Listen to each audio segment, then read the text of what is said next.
Al-Qaeda is called IS now, or ISIS. They're being protected. They're giving a third of the country of Iraq to them, but they started taking over Kurd areas. So now they've been bombed, and then that lets Obama act like NATO and others aren't funding them. So again, this is a great example of full spectrum dominance and how the system controls the drug trade, controls the money laundering, and then busts the little people. Just like they run the terrorism. Now, the terrorists are real, and that threat does go on, but it's way overblown, and it's protected and shepherded and allowed to thrive as a pretext for the military-industrial complex. It was declassified in 1972 in congressional hearings, again in 1997 with the CIA Inspector General. I watched those hearings live on C-SPAN, played clips of it on the radio that night. It was huge. It was on none of the news, but it was on C-SPAN, them admitting, yes, we've been shipping most of the cocaine in for decades, and then we distributed it on the streets, and we're going to stop now. And when in Vietnam, they were shipping in most of the opium out of Vietnam, and then they're going to stop now. And in Iraq, they're growing the opium and making the troops grow it, and then it gets shipped in. And if you get caught with it, or your kid gets on it, or you get caught with synthetic stuff from your doctor, and that you go out because you got back pain, you're going to go to jail. That's a disease. That's abuse. That's not a reason to put somebody in prison. But we have the biggest prison population in the world. 3 million people behind bars at any one time. Now, there's 7 million in the system. That's more than communist China. While meanwhile, the border's wide open, illegals are pouring in mass, and they can be felons and they're released. It's just crazy town. And the average cop I know totally agrees with me, is totally freaked out. I've had Travis County prosecutors come to my office, tell me about all the stuff that's going on, how they want decriminalization, how it's the big prisons lobbying for all these drug laws to keep people in the system. And yeah, you can use drug laws to get criminals that are doing other really bad stuff, robbing people and stuff, but the drug trade keeps the price up, and that's what lets the higher level dealers basically profit from all this. And Jamie Malaysia is an amazing guy. I've known him for 3 or 4 years, but I've seen his billboards and heard him on the radio. And if you live in Texas, you know about the DWI dude who fights back against the police state that we have in this country, where they're taking blood without warrants on the side of the highway, all under federal grants. And this is happening all over the country. And, of course, he wrote a book that became a really big seller, breaking all this down. In fact, we sell it at InfoWarsStore.com. But he's with us because he's thrown his hat in the ring. Even if he doesn't win, he'll inject sanity, and we appreciate that, into the debates that are on TV, into all the radio interviews he'll do. I mean, it's really exciting to see this type of stuff going on when you get into the libertarian realm, trying to not just get Tea Party people elected, but folks you could call kind of Republican on some issues, Democrat on others, but really just an old-fashioned Texas guy who wants freedom. So he's a really good guy, and Jamie joins us. DWIDude.com is his main law firm site. You can find out about his 2014 run for Texas Attorney General there. And again, it's important for him because he's a smart guy, well-spoken, has the facts, is a former police officer from Austin.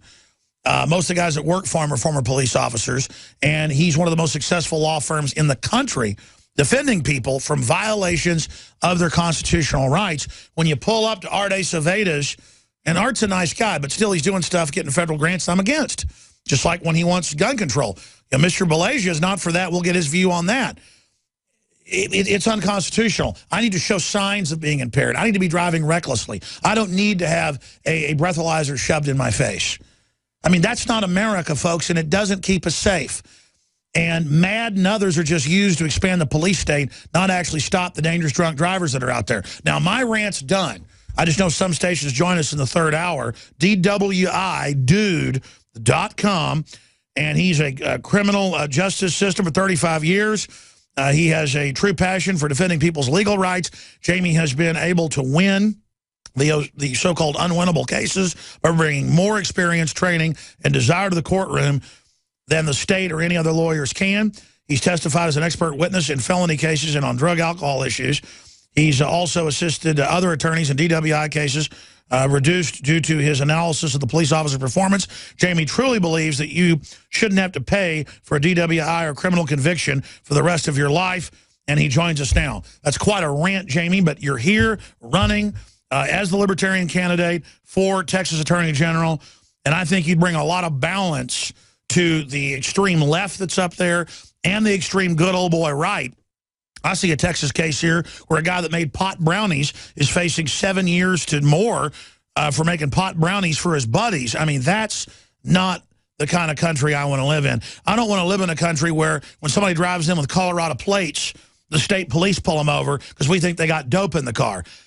I talk to cops. I say, look, Bank of America, Wells Fargo are on record, Wachovia, laundering hundreds of billions in drug money. Here's the news article.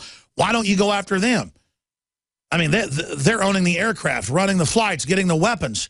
They're like, well, we're not allowed to go after them. No, we're going to go after a teenager dumb enough to be driving around with a half ounce of marijuana in their car, and then it wrecks their life, sucks them into the system, modern slavery. Jamie Malaysia, thanks for coming in. Appreciate it, Alex, and wonderful to be here. You know, I was thinking about things my dad told me when I was growing up, and one of the things he really insisted on us living by was you don't kick somebody when they're down, and when somebody pays the price for something, the slate's clean. It's time to give them a fresh shot and a fresh chance at something. I was reading on your TV screen a minute ago, it said slavery still exists, and I was thinking about in the criminal justice system. You know, we put them in chains, we lock them up in cages. That sounds an awful lot like the old slavery routine. One of the things that never fails to amaze me is when you consider the voting patterns of the minorities in our country. What has the Democratic Party or the Democrat Party done for minorities, except in some ways loosely enslave them mentally and psychologically in just repeating the same old thing over and over again? I was talking to a woman in Dallas. She's an African-American advocate for civil rights reform, and especially her son was basically murdered by the Dallas Police Department, if you read the story. And I asked her on a podcast, I said, why do the minorities insist on repeating to vote for the Democrat candidate in these elections? What have the Democrats done for you? And I said, the Libertarian Party, we're for less government, we're for freedom, we're for decriminalizing marijuana so we stop locking up all the young blacks and destroying their futures with a drug conviction. And the more we talked, by the end of the conversation, she told me that not only was she in support of me for a Texas Attorney General, but she was going to tell all of her friends to go and look at my website and to consider voting for a change from the same old thing. I told her, I said, you know, the Republicans, all the successful Republicans I know, when I knew them in college, they were all smoking weed. They didn't get busted. They didn't get put in jail. They didn't lose their college financial aid. They didn't lose their careers. And look at the man in the White House. He was hotboxing all over Hawaii and everywhere else he went. He was on cocaine, they basically admit. Yeah, especially at Harvard. I think that was most of the work he did, not writing on any kind of a student newspaper. It was just partying. So why are they holding us to a double standard? Why are they ruining kids' futures? What the issue of forfeiture you were talking about? You know, if these people are sincere about stopping addictive behavior, then why don't we earmark 50 to 75% of all the forfeiture funds, and that they must not go to law enforcement and not to the district attorney's office and not to the DEA, but let's put them in job training for people who are in prison. Let's put them in drug rehab centers to help people instead of locking them up and destroying their future. Let's give them some training and get them a future. You tell that to the narcotics officers that 50 to 75% of the money they seize is not going back into their pockets and not allowing them to drive fancy cars that they seize, they'll stop doing that type of work. And that's why they don't go after the big boys. Talk to your local so-called drug dealers here in Austin and find out how many of them can go down to cocaine and fly up a plane of drugs. How many of them can go to the Middle East and bring back heroin? None of them. They can't go into Mexico and bring back boatloads of pot. They're not the ones that are bringing the drugs into this country. It's the higher interest like you talk about. And it's so transparent, and now all the polls show across the country, America is turning against the drug war. It's over. But the establishment's still trying to push it. Where do you see all this going? Well, as a police officer, if I pull over 15 cars and for a traffic violation, which I can make one up or I can just wait. Anybody's going to violate a traffic law if you follow them more than a couple miles, be it weaving in your lane or touching the line or failing to signal or defective light, non-dangerous activity, something that's not going to, like you talk about the reckless driving, non-reckless driving. So I pull over 15 cars in a row, and on all 15, I tell them, hey, I smell marijuana. I want to search your car. By law, I'm getting in your car if I smelled marijuana.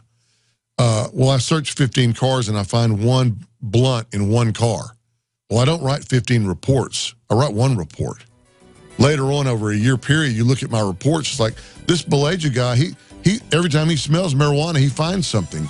He's 100% accurate. Well, actually, I'm not. I'm well under 10% on, but that's my excuse to search your car. Jamie Beleja, stay with us. And that's what irritates me because, you know, I don't have this stuff in my car or whatever, and they were wanting to search. I'm like, hey, this is supposed to be a free country, plus the government ships in the hard drugs. It's all a fraud.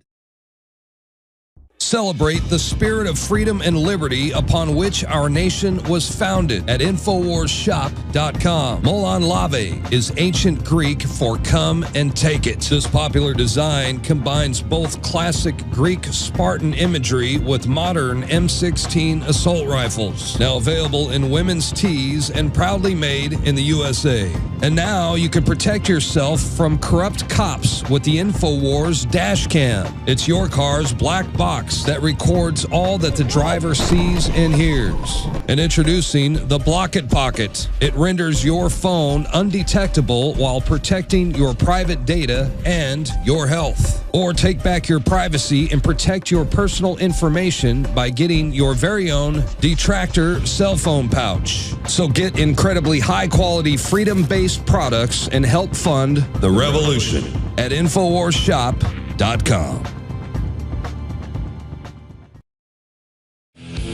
Beleja is our guest in studio. I hope he'll come in every few months because he's a great interview, and we can have him back soon to take your calls on DWI law across the country. We'll talk about his book, too, before he leaves us, DWIdude.com. And there's this argument that, well, we're going to stop crime by getting people that use drugs off the streets. I mean, I know you talk a lot about that, but we know what happened in alcohol prohibition, and we know what's happened in drug prohibition. What is the history of the drug war that's been going on since Richard Milhouse Nixon? Well, you know, basically 50 years, but for the last 40 years. You're right. It's been turned up on high since Nixon, but yeah. It has really cranked up, though. What a way to control your people. What a way to put fear in the community. When you talk to the people that are anti-marijuana, and you don't have to be pro-marijuana to understand the damage that the war on drugs has done to our country. It's empowered the police to violate the Constitution, walk all over your search and seizure rights. Probable cause has dropped down to an all-time low, most evident in DWI. And, of course, the way that the police and the law enforcement community presents it is we're saving you from being killed and saving your kids from being killed by these drunk drivers. But, you know, is stopping the people who are making it home safely except for a defective taillight or making a lane change with no other vehicles around it, is that the kind of driver we want locked up, convicted, pumping money into the system? You know, in Texas, so many of our cities, the DPS lab tests the blood. If you're convicted based on the lab's testimony, then you pay a surcharge to DPS. It's a huge conflict of interest. The labs are hiding information from us, and the courts won't force them to open up their books to us so we can see whether or not they're following the protocols properly. It's just real extreme. Being a police officer, knowing how we used to patrol the streets in Austin, I actually thought that I was supposed to protect and to serve. And I know we have great cops out here today still, but the rules they operate under have completely changed. Why aren't we videotaping every police citizen encounter? It would protect the police. It would also protect the citizens. Why are we allowing, getting back to the war on drugs, why are we allowing the Veterans Administration to tell our troops coming back from war, missing limbs, and with traumatic brain injuries, that they have to take addictive drugs, pharmaceuticals, as opposed to some THC? Arizona recently, the VA out there ruled that they were going to allow the veterans to use medicinal marijuana. before that ruling, they would rather have a veteran on Oxycontin than on medical marijuana at his house. That for folks who don't know, that is synthetic heroin. Yes, exactly. And we know where the real heroin's coming into our country from. It's straight out of Afghanistan. Who controls Afghanistan? Supposedly, we do. For those that don't know, there is government studies, there's just literally hundreds of them, I know you know about this, that marijuana for medical uses for depression, glaucoma, cancer, where you can't eat, it really is a miracle plant drug. Epilepsy in kids, stop seizures almost instantly. Why are they denying a mother the right to pick the medicine for her kid? The opponents in these races, the Democrat and Republicans, they cannot explain to the voters why they won't let our veterans use medicinal marijuana, why they won't let our mothers give their kids medicine, THC, that will stop seizures. I'd like to see them, stand up and support their position on that. Because if we're just talking about medicinal, and we're making a strong push in Texas this next legislature to get that accomplished, there's no good explanation for why we're refusing to let people have access to medicine. Now, they'll tell you, well, in California and Colorado, everybody says they've got a migraine, so they need to smoke some weed. Well, you're always going to have some abuses. But yeah, just because there's a bunch of idiots that are going to smoke pot 10 times a day and lay around in the basement, they were going to end up doing something like that anyways. Everybody else shouldn't live in a police state because other people are morons. And if you take away marijuana if you could snap your fingers and it all goes away, those kind of people, the ones that are going to lay around and be bums, they're going to be bums with something else.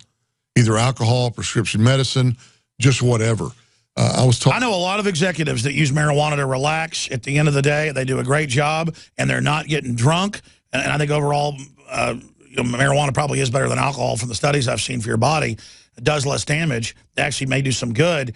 I mean, a lot of executives use it to unwind. I mean, meanwhile, a judge is putting them in jail for it when the judge is having 6 cocktails. And when I was a policeman, would I rather get a call of a couple guys smoking a joint at the park or 3 guys getting drunk and fist fighting outside of a bar? See, the marijuana guys were never violent. They were easy to handle. Now, you mix marijuana and alcohol, it's the same as alcohol. Violence, dangerous to the community when they're driving, things like that. Let's talk about that when we come back. He's running for Attorney General in Texas.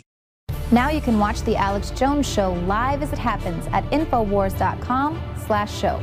You'll find links to all of our content there and a free 15-day trial for Prison Planet TV. More than 60 movies and documentaries all in one place at Infowars.com/show. Former SEAL turned author who predicted vet demonization and border collapse. That interview's up on Infowars.com when the show ends. People should share that on Facebook, Twitter, you name it. Plus, I want to get the guy on. Not only is he a patriot, really smart, he's a dead ringer for Ron Burgundy. I mean, if that isn't Ron Burgundy, I don't know what. Will Ferrell, I guess is that guy's name? Get the name right of that actor? Ron Burgundy was on Infowars Nightly News last night. Anyways, hilarious. But it's a serious topic, actually. We had that former Marine Corps colonel, Bronze Star, you name it, just in Iraq a few years ago, in Fallujah, you name it, on this week, breaking down the entire situation and the fact that the government's preparing for war against us. And look, Austin, Texas, where I live, and we're all over the world, but syndicated here in the U.S., 3 million listeners a day just terrestrially on AM and FM. But we're all over the world. But I've been to a lot of third world countries, and the cops bug their eyes out at people. They want to menace people. It's a North Korean or Guatemalan type feel. Growing up, the cops weren't like that. They were, really friendly guys that, at least I grew up in Dallas, who were nice. They were tough guys, but they were friendly to everybody. I've been in the national park last year down there shooting a documentary on the border, and we would see the armed version of the park ranger. And we'd wave at people, and there was this one big guy, big black guy, and he'd bug his eyes out at people and actually bow up. So I saw him 3 times around the Chizo's Lodge where we were staying. Finally, I pulled over when he was walking around this parking lot bugging out, and I said, "Hey, how you doing?" Rob Dude was there, and the guy went, "Ugh." And, I mean, let me tell you something. They shouldn't be hiring people that when someone's waving at them go, "Ugh." probably didn't have that high of an IQ, literally thinks everyone's a terrorist. And I was talking to Jamie Malaysia, our guest in here, who's running for Texas Attorney General. He is the candidate for the Libertarians. Get behind him at dwidude.com if you're a Libertarian and, you know, don't like this whole phony drug war and sick of the Democrats and Republicans. And he's a UT fan, obviously, there, for people go on his website and think it's a devil stuff when he's doing the horn thing. No, it was a devil thing when Bush would do it, not when he does it. The point is, it means Longhorn, is that we were talking about Austin being an oasis, and it's got problems. But you go to New York, Chicago. I mean, I've been in New York where the cops are wearing, and I've got video of this, I've shown it, that their hats sideways, huge pot bellies, with cigars, and like telling an ABC cameraman you can't film on a sidewalk and then beating him up, or coming over to me and going, look, you want to get hurt. That's in my police state film that I made, a 911 Rise of the Police State, 3-hour film. Over and over again, cops saying you're nothing, you're scum, I'll crush you. I mean, how would someone want to live in a country like that, worse than third world nations? And how would someone want their kids to grow up if you were a cop? It's like that cop out in L.A. whose son didn't do anything and they beat him to death over 14 minutes as he begged for daddy. See, and that's a cop, retired, honorably retired, whose son got killed by crazy cops who got off. And you look at those cops, they had a whole history of this, because there's a certain type of wimp out there who wants to be tough and then thinks beating people up, 8-1 is tough. No, that's not tough. Jamie, you're here to talk and I'm ranting. But you got me going, ranting about San Antonio, how they will bust your chops in a second. That student with witnesses did nothing, so the cop gunned him down. Turned out he kicked off 5 departments. I mean, that's why it is an oasis, because the cops actually want to be liked by the community, want people to be friendly, and are pretty professional. And I know you sue them all the time, and Austin's got big problems. But I am saying Austin is an oasis. Why can't we have that other places? What is the Austin cop culture that if you were Attorney General, we could try to expand statewide, nationwide? Well, one thing, I went to the Attorney General website to see just what the Attorney General of Texas office provides for the citizens' protection against police. And it says, oh, if you feel like you've been brutalized or your civil rights have been violated, contact your local police department or your mayor, and they'll take care of you. Well, what if your police department doesn't take care of business? And in Austin, they pretty much do. The internal affairs here will do a thorough investigation. But in San Antonio, Dallas, Houston, El Paso, you'll get your head split. And then you're going down to complain, and there's no video evidence. There's no audio taping of anything. It's your word. The guy who's been arrested, beaten up, probably convicted now with a court-appointed lawyer. Well, that's it. They don't just beat you up. They then charge you with assaulting them on top of it. I mean, I'm a God-fearing guy. Lying about people, destroying their lives, that's coming back on you. I mean, I get creepy chills just thinking about bearing false witness. I mean, what's wrong with me that I can't lie about people? There's a culture amongst police departments now in Texas, and my friends across the nation say it's there as well. See, the war on drugs has contributed greatly to this, too. It's us against them all of a sudden, and the citizens are just thrown in with we're not the police, so we're the bad guys. They pull us all over. They search us all illegally. They ask us questions about where we're going, what we're doing, where we've been. That's none of their business. They're to protect and to serve. They need to do their job with that kind of an attitude. Because I get mad when they say, where you going, where you been, and the cop's looking right at me and knows full well who I am. And knows full well there's no ticket for like 10 years. Well, drive from here to Georgetown and look at every black and Hispanic that's pulled over on the side of the highway. All of their properties being taken out of their cars repeatedly. I see that. And I notice it's blacks and Hispanics, not just whites doing it. Is the word out that minorities are who you can pull over? Yeah, who's going to listen to them when they complain? I think the Attorney General's office ought to have some kind of a database, so when police officers have a history of being complained on for being rude, for violating the Constitution, for brutalizing people, there has to be some kind of a database who can identify that behavior and put a stop to it when the police departments won't do that. And currently, there's no database. We need a cop Yelp. Well, we do. There's Cop Block, I think is the name of one website. Well, also, a lot of people, though, that go after the police, and I used to be in this camp for a certain extent as well, because, I'm 22 years old trying to do a video report, and a cop comes over and says, you can't film, and I'm 200 yards from the checkpoint, and I know my rights. I get upset. Now I get the psychology. If I'm just mean and attack them and yell at them, then that puts them into their gang mentality and compacts them. What we need is community citizen policing of the police and vice versa, to stand up for good cops, to stand up against bad ones, and stand up for other good groups of cops to go after the bad cops. Instead, the system tends to protect the bad cops at the expense of the good cops. And so I think it's key to not just yelling, because a lot of those cop watch groups, I'm not saying that group, they really are anti-police. And I think it feeds in to the us against them mentality. How do we bypass that? I think if you require body cameras on every police officer in the state of Texas and it's mandatory, you record every police citizen encounter, the police aren't going to be jerks to you, and you're probably not going to be a jerk to them. Neither one of you can make a false accusation because we've got video documentation. That would shut down There was a department that had their officers, 100% of them wore body mics for a year. This was in California. Arrest went down 44%, and police brutality complaints went down 88%, because those two things go hand in hand. If you're being watched, if you're working the cash register, you're not going to steal if they're videotaping you. What are they doing in all the casinos in Vegas? They've got those video cameras on. And people say, hey, Alex, that's Big Brother. No, if you're individually with a camera or a mic, and it's individuals decompartmentalized, that's great. And it creates a very polite society. It's not the NSA saying they're not doing it and then listening to private calls or looking into your house. That's a violation of privacy. There's no perception, you know this as a lawyer, of privacy out in the open. And so absolutely, now the computing space, the storage space is so cheap, they have those little clip cameras that are even almost HD now that'll record an 8-hour shift every day. It's downloaded, boom. But let me tell you, you're not going to see problems then. Well, I've got the InfoWars video camera in my car. Oh, that's awesome. We sell the dash cam, yes? Yeah, I bought 4 of them and Thank you. sent them to some of my friends, and they went nuts. They love them. It protects us, and it keeps us in check. I'm not going to drive 150 miles an hour on 130 when I've got your camera recording me. You know, I don't like recording of the citizens carte blanche, but I do like... Oh, no, I agree. We don't need cameras all over the street corners. I'm saying individually citizens, individually police, whoever, that protects you. It protects the cops. It protects the citizen. It stops abuse, period. Well, the statistics show it, like you said. Right, and there's no argument against it. Because you talked about pulling 15 people over as a cop to find the one person with marijuana.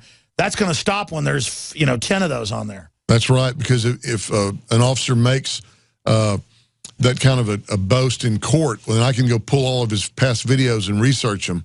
That's going to stop perjury as well. There it is. There's London Guardian. California police use of body cameras cuts violence and complaints. I mean, what do they say? The proof's in the pudding. There's the pudding right there. Why isn't Austin doing this? Just do it. They can put a $25 surcharge on people who get convictions and let that money fund that program. Let the people who are being convicted fund the program. Sooner or later, the circle will go around where it will stop incorrect and illegal arrests. Well, I've been ranting. What are the other points you want to get to? What would you do on the Second Amendment if you were Texas Attorney General? You know, I'm in the works right now trying to get my permit through DPS to carry a concealed weapon. Why am I having to do that? Why should I do it? I'm only doing it to go through the process so I can understand, how they're restricting us. And they're holding me up and giving me a double secret probation check, I guess because I am who I am. Because you're a cop without a criminal record, a retired police officer and a famous lawyer. And they know that I'm always fighting DPS in court over various issues. Since when did the Constitution become negotiable is what I don't understand. As a police officer, the first thing I did was took an oath to protect and defend the Constitution. Then I dealt with other issues. Which is worse? A person smoking some marijuana or a police officer violating the Constitution, or our government officials violating the Constitution? I think the Constitution overrides almost every other crime, unless it's a serious violent crime. Yet how many times do we see anyone brought to bear for violating constitutional rights? And as a practicing criminal defense attorney who does a lot of trials, you would not believe how much perjury is committed in those courtrooms by the police officers. It's encouraged by some prosecutors. I won't say most, but I'll say a lot of them. And the judges tolerate it. Well, I'll tell you, I can't tell you how many times growing up in Northeast Texas that driving in Deep East Texas, that's where they famously just take the wallet money from old ladies and stuff, where they'd say, I'd have a speedometer on at 65, and they'd pull me over, or at 60, they'd go, you were going 75. And I'd say, it was state police and regular police a couple times. They'd say, no, I've got it all back here in the car. You were, don't argue with me, sign the ticket. And I knew full well when I drove by the cop, there's cops every 5 miles, that I had it on the... And they will not let you look at it. And they would. And I said, I want to go look at it. And they said, listen, you want to go to jail? Just sign the damn ticket. But, and they were looking right at me both times, lying. They just wanted to write tickets. But I can tell you, when I was a police officer, I could lock my radar in at 75 and then pull over every car and go, yeah, come back and look. So what does that really mean? I mean, I just lock the screen. But I mean, how do they get people that'll do that? Why? It's just so corrupt. It's a culture. There's an extreme us against them attitude. And I understand how it happens. When you work in, like, I guess if you're in Chicago and you work in an area where you might not, everybody hates your guts, but why do they hate your guts?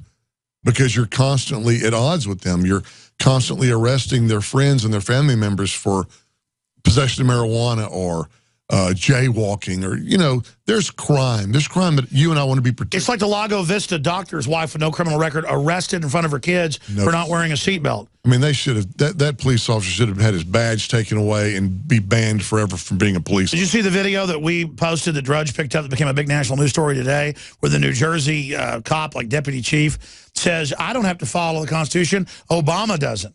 Yeah, I watched that yesterday. What a joke. But then again, he was making a pretty good point there about when our top elected officials constantly violate the Constitution. Well, what is the value of that piece of paper anymore?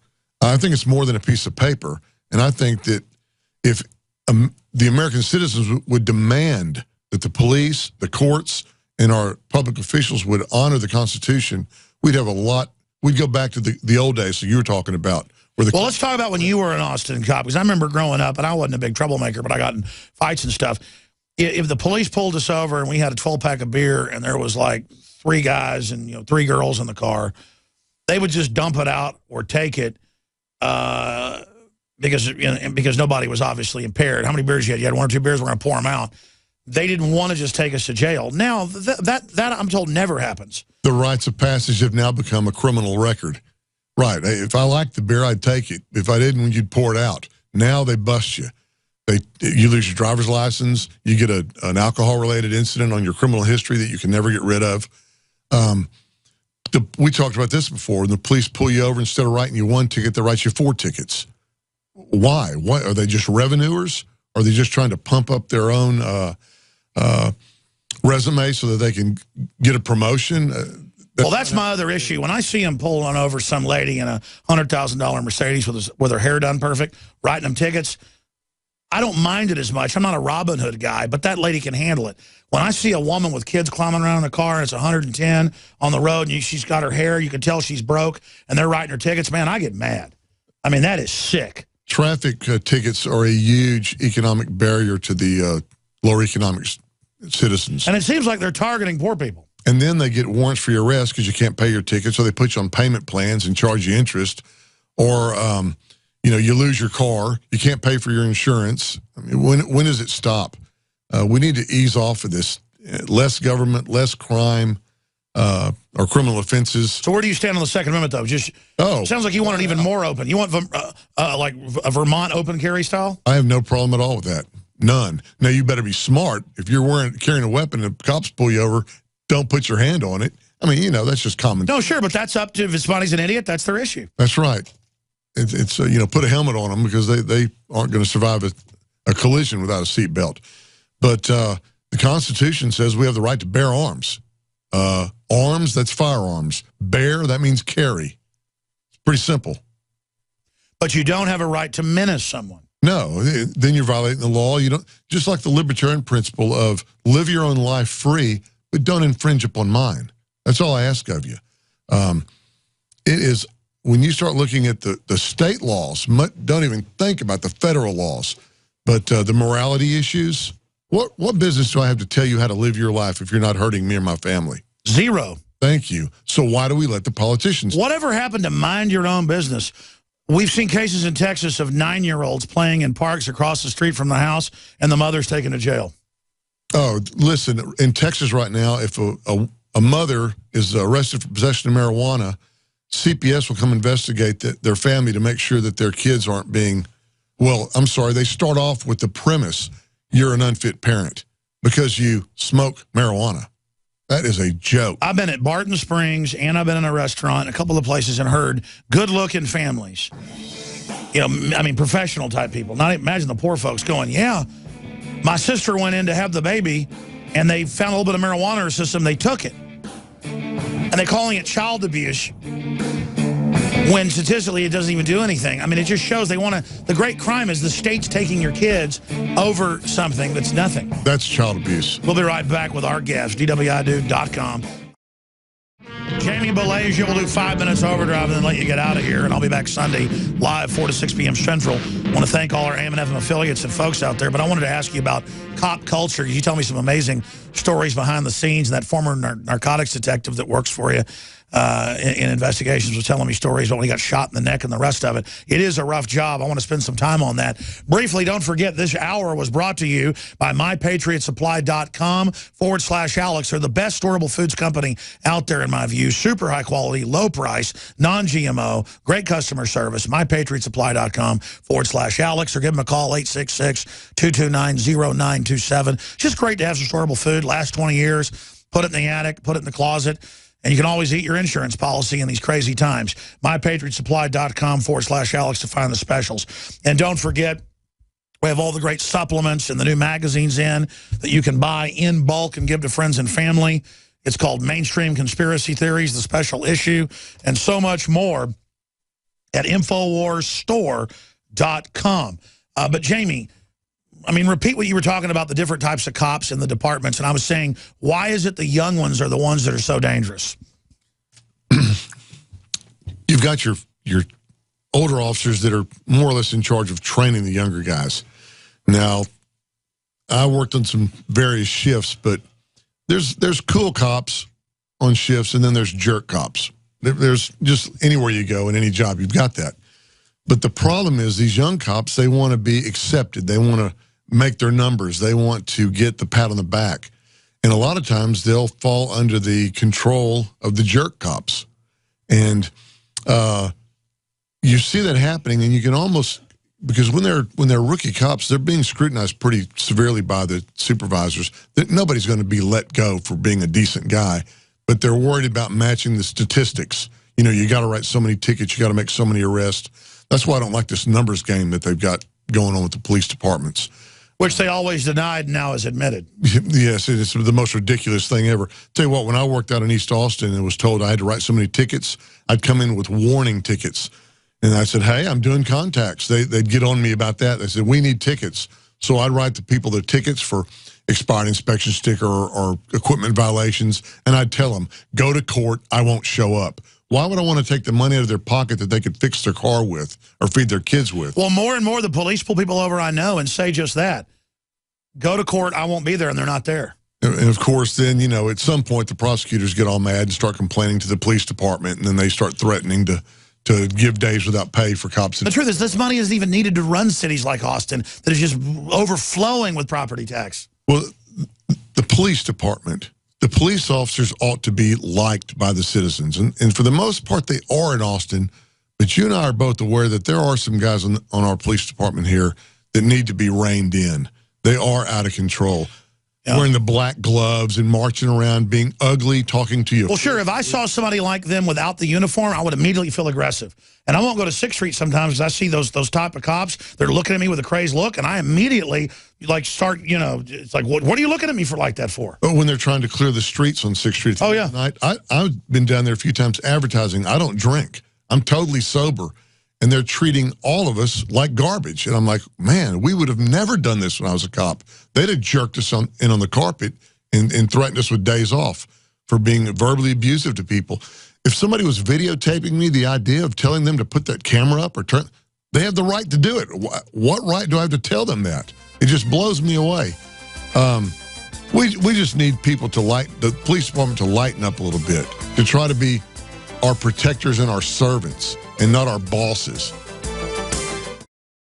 Finish up with your story about the 3 different types of cops on average. And then you were kind of ranting about so-called drug interdiction officers. You know, in cadet class, I looked around and it's almost like you can see the little puppy who's got their tongue dripping and wagging their tail everywhere, and they just want to impress somebody. That's the kind that will run after these rude, brutal cops and do their bidding and be trained by them. It's almost like, you know, Igor to Dr. Frankenstein. Then you've got your guys who have an idea of what's going on, and they know how to survive. They know how to make it with the department. They're going to do their job, but they're not going to go overboard and be ugly to the citizens. And then there seemed to be a lower percentage of us that actually went out of our way to help people out. There was more compassion, but you know, you have to balance that with the supervisors wanting you to bring in revenue, wanting to bring in the tickets, the arrest. So it's just like we blame the TSA, but it's Congress that did it. They're to blame. Exactly. It's the people on top that are doing this. That's right. And, you know, everybody talks about the brass going to their heads. It's like one of your best friends is a police officer who was a great guy you wanted to make calls with. If things got nasty, he was there with you, but he didn't make them go nasty. But then put some sergeant stripes on him, and all of a sudden he became just like the jerk sergeant he used to complain about. And yet the cool sergeants, the cool lieutenants, they've got to really watch their P's and Q's, because those other guys are watching them to snitch on them or get them in trouble anytime they can. It's funny, that analogy about high school, that plays all the way through at the police department. You've got the same thing happening. But when you're recruiting people and training them to use command voice to put fear in somebody, that if a police officer pulls you over and you start questioning like you did about the speed, it's almost like you spit in their face or something. They just go berserk on you, and all of a sudden you're getting arrested. That's not what we need out here. I was mentioning the drug interdiction officers. When I wanted to become a police officer, I thought, oh, I'm going to be helpful to people. When people are having emergencies and they call 911, I'll come running. I'll be like a hero kind of a guy. Instead, a drug interdiction officer has one purpose. That's to seize assets, drugs. But you know what? They even changed the directional enforcement of the laws on these interdiction officers. They don't want them catching the drugs going one direction. They want them catching the money going back towards the border. And that's been revealed in all the states in there. Sure, they're letting the drugs in. Or they'll say, oh, we found drugs on your money. Let us keep $5,000. We won't indict you, knowing almost all money has drugs on it. All money. It's all these ridiculous games. Yeah, it's a joke. That's why I think that passing some laws, which I don't really, advocate passing more laws, but passing laws to suppress unconstitutional laws that will make them use that forfeited money to fix the problem, get people some treatment, get people some job training, open up some opportunities for somebody to get out of the... Make them get rid of the problem instead of making it bigger. Exactly. Stop forcing them into gangs. But every police officer I talk to says the same thing pretty much. They all get it now. Well, the ones that don't talk to you... I was about to say, I say all the cops in Austin listen. I guess that's the ones that listen say hi. Right. That's right. The ones that don't agree with us, they're the jerks. They're waiting to see us have a defective taillight so they can pull us over and shoot us with a taser, Wow. Have you ever had any of them threaten you? I've got a bit of a reputation that I don't get threatened. They know who I used to be, and it wouldn't take much to get me back there. I try to be a reasonable person, but I won't let anybody brutalize me or push me around. I can always pass polygraph. If I had to, if it came down to a cop lying on me, I always tell people, if I ever get busted for drugs, they planted them, and I'll take whatever testing I have to prove. Jamie Balagia, come in a few weeks again on the Nightly News and stop by here. Right. DWIDude.com. And come in sometime, tell us some cop stories. Those are always interesting. I'll bring Steve with me. Yeah. Have both of you in.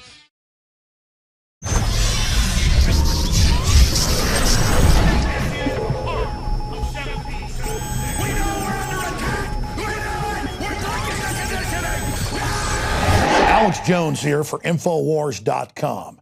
We're going to be intensifying our efforts to awaken free humanity to the scourge of the globalist in the month of July. And starting this July 4th, we are going to slash prices in a celebration of true Americana, the Bill of Rights, the Constitution, and the Declaration of Independence on all of the Made in America products that you will find at madein1776.com or InfoWarsStore.com. We're talking about Made in America belt buckles in brass and nickeled brass that state it loud and proud. Molon Labe. That's why we have the best-selling Made in America men's and women's Molon Labe Infowars.com shirts. Ladies and gentlemen, this is a win-win.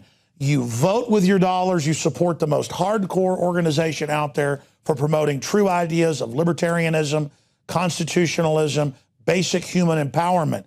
But more importantly, you get T-shirts and belt buckles so you can meet like-minded people. So you have a conversation starter with friends and family and coworkers. We are reaching out to each other.